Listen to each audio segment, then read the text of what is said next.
Talking to someone in a strange place that you've never met before is like travel, but better than so many people when they travel photograph the sights and move on without looking at what was really there.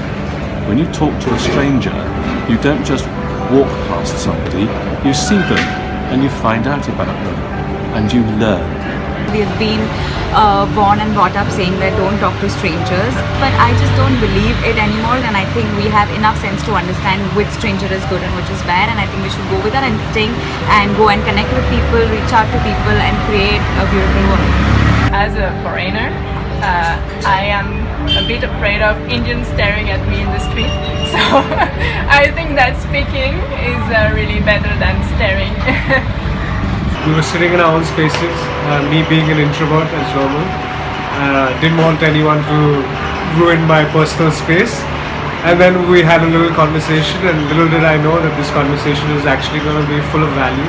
Yeah, we spoke for half an hour. So, as yoga is all about embracing and opening up to new people, I think this verbal communication with people will really go a long way in forging new bonds. I did the same a few years back, where I decided that I wanted to speak to somebody I didn't know, I just shortly met, and I invited them over for lunch at my office. I met so many different types of people during that time, but now speaking to you again, I realized the meaning of it and how important actually it was to do that. So this little chat unknowingly has given me so much of knowledge beyond I could have expected. Yeah.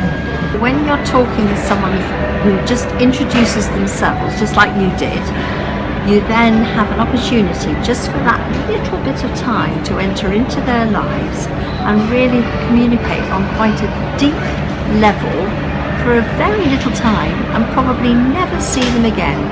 But both lives have been enhanced. You know, I meet lots of strangers. It's a little bit my job, and I have to say that what I really like about this project is the idea that, you know, people get to connect, because we're often living our lives through glass and computers and chips and wires, and it's nice when people actually get to speak to flesh and blood. And I think this is an absolutely wonderful initiative. The idea of just talking, because I think that the world's problems would be a lot better off if we did just that.